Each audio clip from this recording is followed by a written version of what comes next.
کہ پیٹ بھر کر کے کھانا اور دبا کے کھانا یہ شریعت کے اندر اچھی نظر سے نہیں دیکھا جاتا.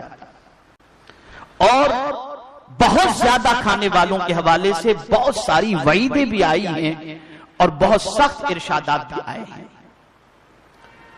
تو یہ بات یاد رکھیں کہ کثرت سے کھانے والوں کو بیماریاں بھی زیادہ ہوتی ہیں، زیادہ کھانے والوں کے اندر سستی بھی زیادہ ہوتی ہے، زیادہ کھانے والوں کی عقل بھی زیادہ نہیں چلتی، اور زیادہ کھانے والوں کا دل مردہ ہو جاتا ہے. دل مردہ ہو جاتا ہے.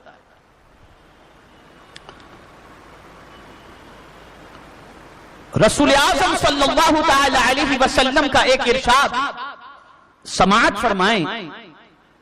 آج جو دل مردہ ہو گیا، آج جو دل مردہ ہو گیا، اس کی وجہ کیا ہے؟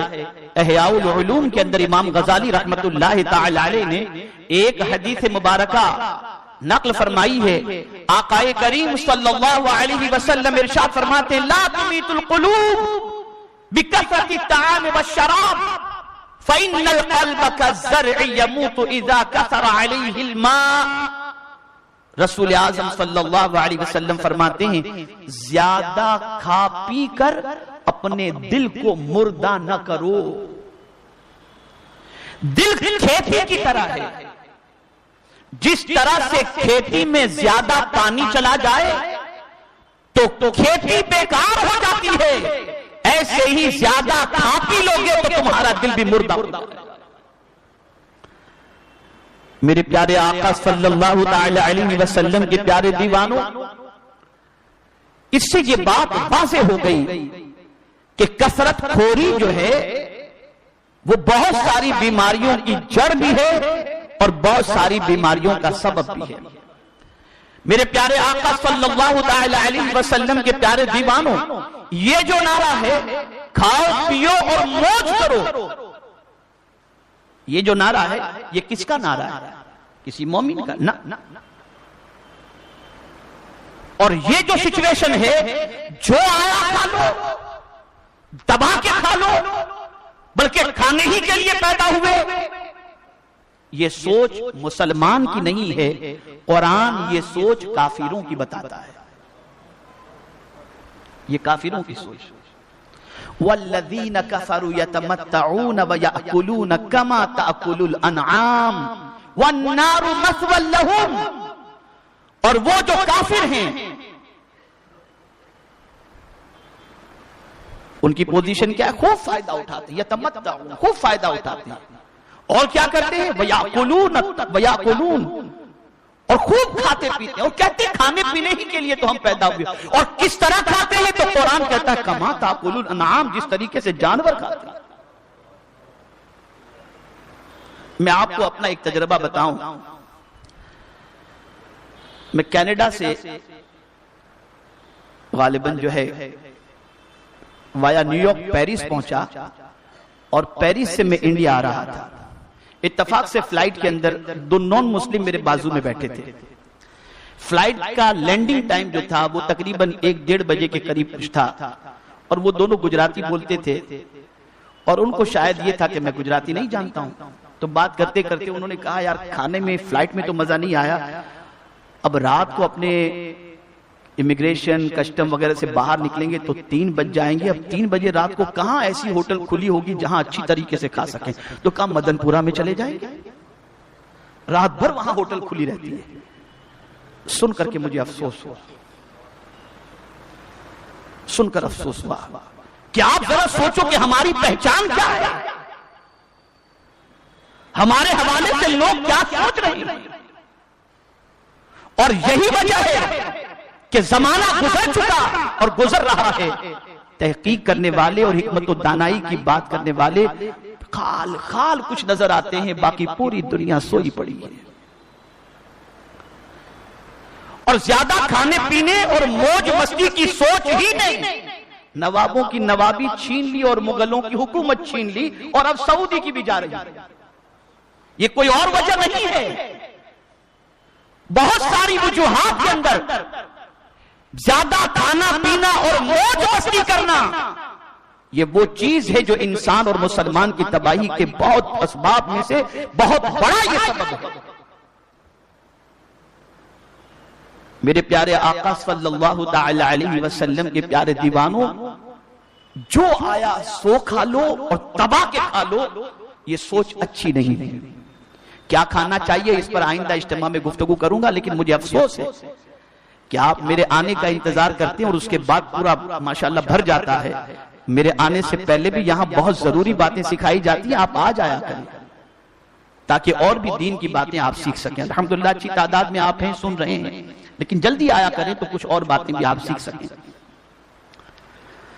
تو ہر چیز کھانے کی نہیں ہے، سب کھا لو، یہ جانور کی سوچ ہے، اور مسلمان کی سوچ وہی کھاؤ جو تمہارے لیے اللہ نے بنایا ہے۔ اور کیا بنایا ہے وہ انشاءاللہ العظیم آئندہ اجتماع میں عرض کروں گا۔ تو پہلی چیز آج ذہن کے اندر رکھو کہ آج سے ایک ارادہ کرنا ہے، اور وہ یہ ہے کہ جب بھوک لگے تب کھانا ہے، اور جب بھوک باقی ہو تب ہاتھ کھینچ لینا ہے۔ آج کے بعد کبھی پیٹ بھر کر کے دبا کر کے کھانا انشاءاللہ نہیں کھائیں گے۔ آپ کہیں گے یار یہ بڑی سختی ہو رہی ہے یہاں پر، تو میں آپ سے عرض کروں کہ یہ بات اللہ کے رسول صلی اللہ علیہ وسلم کو جو ناپسند ہے وہ میں آپ کے سامنے رکھ رہا ہوں، اور آگے آپ کی مرضی، عمل اس پر آپ کرتے ہیں یا نہیں کرتے۔ رسول اعظم صلی اللہ تعالی علیہ وسلم نے ارشاد فرمایا، مومن ایک آنکھ سے کھاتا ہے اور کافر 7 آنکھ سے کھاتا ہے۔ اب اس کو حدیث کی روشنی میں سمجھاؤں۔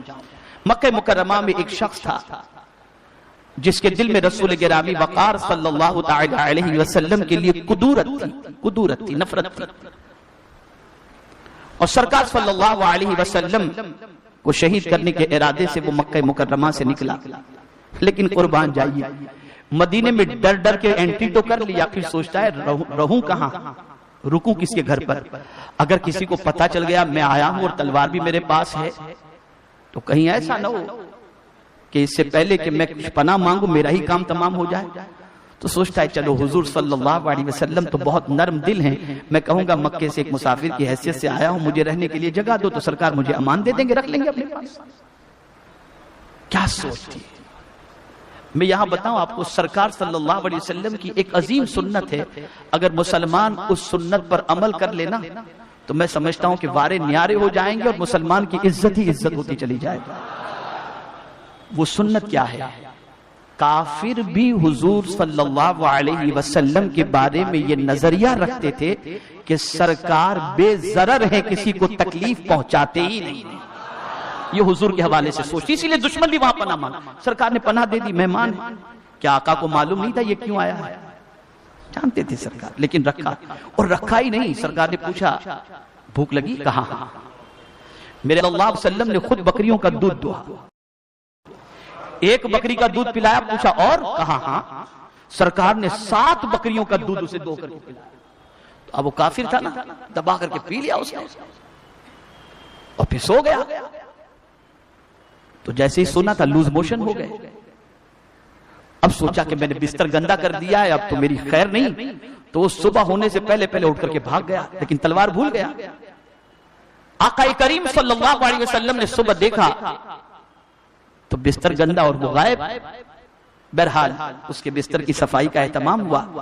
کچھ دیر کے بعد اسے جو بھاگ کر کے چلا گیا تھا کافر، تو اس کو خیال آیا کہ میری تلوار رہ گئی ہے، اب میں اکیلا اس طریقے سے بغیر تلوار کے چلو جاتا ہوں، جا کر کے تلوار لے کر کے آ جاؤں۔ لیکن پھر ڈرتا تھا پتہ نہیں کیا ہو، لیکن جب آیا اور آقا کریم صلی اللہ علیہ وسلم کی زندگی کے ایک عظیم پہلو کو اس نے اپنی آنکھوں سے مشاہدہ کیا تو ایک عجیب کیفیت اس کی طاری ہوئی۔ آقا کریم صلی اللہ علیہ وسلم نے ارشاد فرمایا کہ تجھے اگر تکلیف پیٹ میں ہو گئی تھی تو بتا دیتا، تیرا علاج کر دیا جاتا، ایسے بھاگ کیوں گیا؟ تو کہتا ہے حضور علاج ہو گیا، کہتا ہے حضور علاج ہو گیا۔ کہا کہ آپ کلمہ پڑھا کر حضور مجھے مسلمان بنا لیجئے۔ اب وہ مسلمان ہوا تو اب سرکار فرماتے ہیں بھوک لگی ہے؟ کہتا ہے ہاں۔ سرکار صلی اللہ علیہ وسلم نے ایک بکری کا دودھ دو کر کے اسے پلایا۔ ایک بکری کا دودھ پینے کے بعد کہتا ہے بس سرکار نے فرمایا کل 7 بکریوں کا دودھ پیا تھا تب جا کر تیرا پیٹ بھرا تھا اور آج 1 بکری کے دودھ پر. کہا بس حضور 1 میں پیٹ بھر گیا. سرکار نے فرمایا سن، مومن 1 آنت سے کھاتا ہے اور کافر 7 آنت سے کھاتا ہے. کل تو کافر تھا تو تیری پوزیشن یہ تھی، آج مومن ہو گیا تو تیری پوزیشن یہ ہے. میں نے اعلیٰ حضرت کی حیات پڑھی، آپ کو حیرت ہوگی 22 روز تک اعلیٰ حضرت نے کچھ نہیں کھایا. کتنے دنوں تک؟ پھر ایک بزرگ تھے آل رسول، ان کو گھر والوں نے بلایا کہ اب آپ آئیں اور سمجھائیں. تو پھر وہ آئے اور انہوں نے سمجھایا اعلیٰ حضرت کو.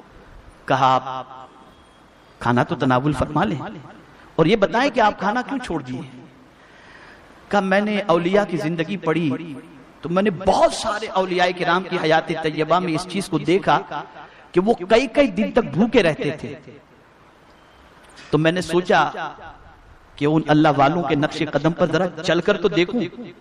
تو الحمدللہ میں نے دیکھا کہ اللہ والوں کے راستے پر چلنے کے اندر مجھے کوئی دقت نہیں ہوئی اور بغیر کھائے بھی میرے کریم نے مجھے توانائی عطا فرمائی.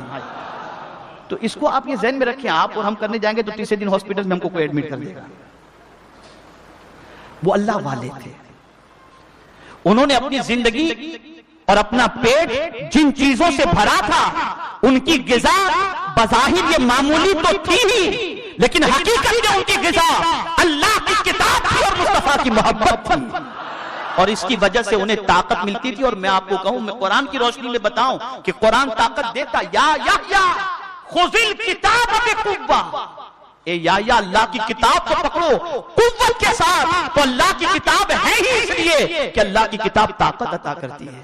یہاں تو ایک رکوع نہیں پڑھا جاتا تو طاقت کہاں سے آئے گی؟ وہ تو پڑھتے ہی رہتے تھے قرآن شریف پڑھتے. خیر، تو میرے پیارے آقا صلی اللہ علیہ وسلم کے پیارے دیوانوں، اب ایک آخری حدیث میں عرض کروں گا، لیکن اس سے پہلے ایک خاص بات عرض کر دوں. 3 چیزیں عند الشرع، عند العلماء، عند المشائخ بری. 3 چیزیں اسے ذہن میں رکھو. زیادہ کھانا، زیادہ سونا اور زیادہ بولنا. یہ 3 چیزیں وہ ہیں جو شریعت کے نزدیک، علماء کے نزدیک، اولیاء کے نزدیک، مشائخ کے نزدیک، سالکین کے نزدیک، زاہدین کے نزدیک ان 3 چیزوں کی کثرت بری ہے. زیادہ سونا بھی برا ہے، اور ہماری قوم تو کیا کہنا سونے کے اندر. اللہ اکبر. میں یہاں ایک فلسفہ بتاؤں.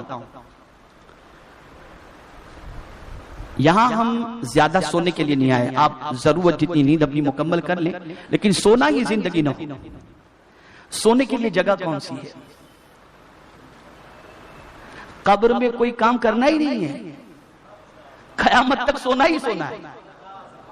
قبر میں کیا کرنا ہے؟ قیامت تک سونا ہی سونا ہے. وہاں فرشتے یہ نہیں کہیں گے تم نے جواب دے دیا نماز پڑھو، تم نے جواب صحیح دے دیے اب تلاوت میں لگ جاؤ، درود شریف میں لگ جاؤ. نہیں، وہاں تو کہا جائے گا نم، سو جاؤ سو جاؤ، اس لیے کہ تم دنیا میں جاگ کر کے آئے ہو. اب یہاں قیامت تک تمہیں کوئی جگانے والا نہیں ہے، یہاں نیند پوری کر لو. لیکن مسلمان چاہتا ہے یہاں بھی سوئے اور قبر میں بھی سوئے. نہیں، وہاں تو کیا ہوگا؟ جنت کا بچھونا لگا دیا جائے گا، جنت کی کھڑکی کھول دی جائے گی، فرشتے تھپکیاں دے کر سلانے والے ہوں گے. اب آپ مجھے بتائیے کہ دنیا میں بھی سونا ہے اور قبر میں بھی سونا ہے، کیسے چلے گا؟ جاگو، اور جاگ کر ماشاءاللہ جاگ کر کیا کرو؟ کیرم کھیلو گے. آج کیا کرتے ہیں؟ Time pass. کوئی کیرم کھیل کر جاگ رہا ہے، کوئی گپ شپ لگا کر جاگ رہا ہے، کوئی حکا پی کر جاگ رہا ہے، کوئی کیا کر کے جاگ رہا ہے. اس لیے نہ جاگو. جاگنا ہے تو اللہ کی عبادت کے لیے جاگو، مصطفیٰ کی محبت میں جاگو، اچھے کام کے لیے جاگو، رسول اعظم صلی اللہ علیہ وسلم کی اطاعت اور اتباع کے لیے جاگو. پھر کیا ہوگا؟ قسمت جاگ جائے گی تو دنیا بھی سمر جائے گی اور آخرت بھی سمر جائے گی. بلبل باغ مدینہ نے دیکھیں ماشاءاللہ اعلیٰ حضرت کا ایک شعر بڑا پیارا دیا ہے. خاک ہو کر قبر میں آرام سے سونا ملا. خاک ہو کر، کیا ہو کر؟ خاک ہو جاتے لیکن پھر ہوتا کیا ہے؟ قبر میں آرام سے سونا ملا، آرام سے سونا ملا۔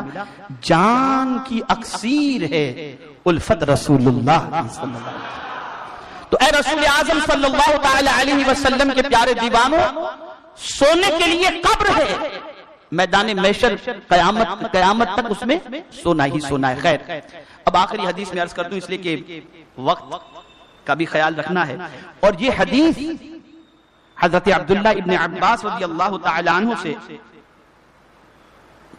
مروی ہے، اور اسے غور سے سننا اور گھر والوں کو بھی سنانا اور سب اچھی طریقے سے سمجھنے کی کوشش کرنا۔ وقد روی عن ابن عباس رضی اللہ تعالی عنہما لا يدخل ملکوت السماء من ملأ بطنه وقال لا تمیت القلوب بکثرت الطعام والشراب۔ یہ طریقہ محمدیہ کی شرح کے اندر حضرت عبداللہ ابن عباس رضی اللہ تعالی عنہما نے ارشاد فرمایا۔ اب کیا ہے ارشاد؟ غور سے سنیے گا۔ حضرت ابن عباس رضی اللہ تعالی عنہ سے مروی ہے کہ آپ نے فرمایا آسمان سے فرشتے اس گھر میں داخل نہیں ہوتے جو اپنا پیٹ خوب بھرے۔ فرشتے اس گھر میں آتے نہیں، داخل نہیں ہوتے۔ جس گھر میں لینے والے خوب دبا کے کھاتے، خوب پیٹ بھرے۔ اور آپ ہی کا فرمان ہے زیادہ کھانے اور پینے سے اپنے دلوں کو مردہ نہ کرو۔ تو میرے پیارے آقا صلی اللہ علیہ وسلم کے پیارے دیوانوں، بیماریوں کی جڑ ہے پیٹ کا ضرورت سے زیادہ بھرنا، اور علاج کیا ہے؟ علاج کیا ہے؟ کم کھانا۔ اور اب دلیل کے طور پر عرض کر کے اپنی گفتگو کو مکمل کرتا ہوں۔ آقا کریم صلی اللہ علیہ وسلم نے فرمایا روزہ رکھو اور صحت مند ہو جاؤ، روزہ رکھو اور صحت مند ہو جاؤ۔ پتہ چلا بھوکے اور پیاسے رہنے سے اللہ صحت عطا فرماتا ہے، اللہ صحت عطا فرماتا ہے۔ تو ہمیں چاہیے کہ کثرت خوری سے بچیں، کثرت شرب سے بچیں، کثرت نوم سے بچیں، اور اسی کے ساتھ ساتھ بسیار گفتگو سے بچیں۔ انشاءاللہ رب قدیر جل جلالہ ہمیں صحت عطا فرمائے گا اور ہمارے مرض کو درست فرمائے گا۔